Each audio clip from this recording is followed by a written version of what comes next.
এবার বলো তো এই রেলগেটটা তোমরা চিনো কিনা? আরে হ্যাঁ, রাঙ্গামাটির বাসীরা এই রেলগেটটাকে আমরা যদি না বা না চিনি তাহলে চিনবোটা কি, তাই না? হ্যাঁ, আজকে ঠিক আমি 8টা 20-তে ছেলেকে স্কুল দেবো বলে বেরিয়েছিলাম। কোনো মতে আমি 8:30টারও বা বেশি এই রেলগেট থেকে পার হই। অনেকেই আমরা আটকে পড়ি।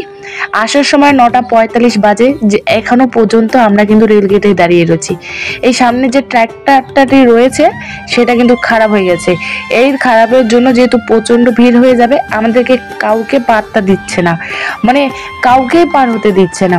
হ্যালো এভরিওয়ান, আমি রিনা। আজকে হাতে একদম সময় কম। 9টা 45 রেলগেটে 9টা 55-তে আমি ঘরে ঢুকেছি। ঘরে আর এসে কোনো কিছু বাদ নেই, আগে কাপড়টা চেঞ্জ করে আমি শুরু করে ফেলেছি কাজ করতে। আর মাত্র কিছুক্ষণ সময়, এই সমস্ত কাজ শেষ করে আবার যেতে হবে ছেলেকে আনতে। তাই তাড়াতাড়ি কোনো কিছু না ভেবে শর্ট ভিডিও রেডি করি। এবার মানে যত তাড়াতাড়ি পারবো তত তাড়াতাড়ি কাজগুলোকে কমপ্লিট করতে হবে।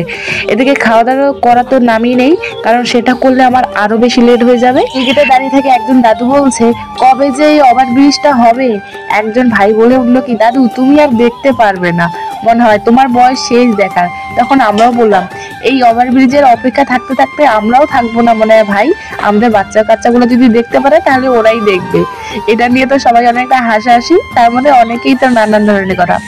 যাকে সেসব কাজগুলো আমি কলে মানে বাসন টাসন রেখে ঘরের বিছানা গুছিয়ে কাপড় টাপড় গুছিয়ে ঘর ঝাড়ু দিয়ে একেবারে বেরিয়েছি। এবার ঝাড়ু দিচ্ছি উঠানটাই ঝাড়ু দিলে তারপরে কলে মানে কাজগুলো করবো, যেমন কাপড় ধোয়া বাসন মাজা এগুলো আগে। আর যা হোক 22 তারিখ নাকি বলে ঝড় বৃষ্টি আসবে, আসলে একটু ভালো হয়। এই উঠানটা মুছতে মুছতে আর ভালো লাগে না, এত দূরা হয়ে গেছে। গোবর কুড়াতেও যেতে হয় দূরে। আর বাচ্চাকে নিয়ে না সবসময় ফাঁকা ফাঁকা জায়গাগুলোতে গোবর কুড়াতে যেতেও আমার ভয় লাগে। চলো যাই এবার বাইরের দরজাটাকে মুছে নিই। 2-3 দিন ধরে বাইরের দরজাটাকে মোছা হয় না।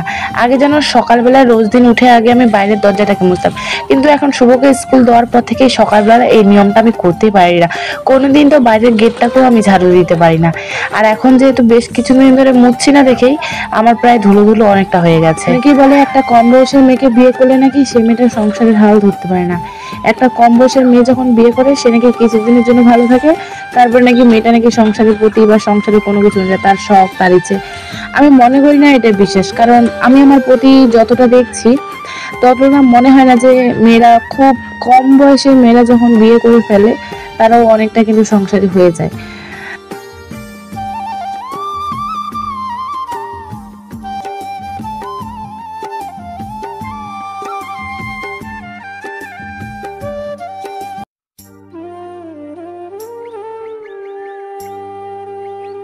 আমার এই কলের পাটা জানো তো শুধু 4 ফুট ইঞ্চি আছে, আর এর থেকে বেশি নেই।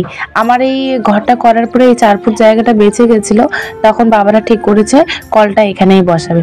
অন্য কোথাও বসাতে গেলে সেটা ঘরের সামনে হয়ে যাবে বা উঠোনের মাঝখানে হয়ে যাবে, সেই কারণে এই গলিটার মধ্যে দিয়েছে।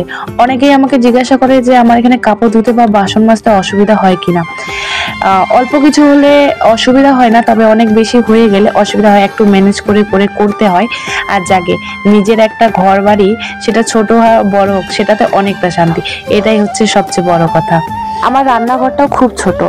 অনেকেই যখন আসতো আমার ঘর বাড়িগুলো দেখতো, অনেকেই আমাকে বলতো কি, দেখো রান্নাঘরটা কি ছোট কিন্তু কি সুন্দরভাবে সাজিয়ে রেখেছে, দেখতে অনেক ভালো লাগে।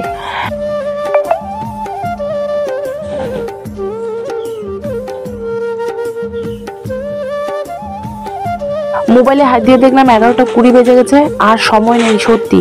এবার তাড়াতাড়ি করে পুজোটা শেষ করে ওকে এবার আনতে যেতে হবে।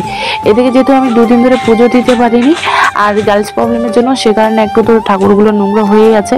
এগুলাকে ভালো করে পরিষ্কার করে মুছে আবার এদিকে পুজো দিতে হবে। তার আগে দেখো 2 দিন যেহেতু প্রচণ্ড হাওয়া হয়েছে, কত জঙ্গলেই আমার ঠাকুরতলায় ঢুকে গেছে। তো চলো, এদিকে আমার ঝাড়ু দেওয়া হয়ে গেছে, তার সাথে আমি ফুলটাকে তুলে পুজোটাকে দিয়ে নেবো। তো আজকের ব্লগটাকে এখানে শেষ করি। দেখা হচ্ছে নতুন আরেকটি ভিডিওর সঙ্গে। তোমরা ততক্ষণ সবাই ভালো থেকো, সুস্থ থেকো।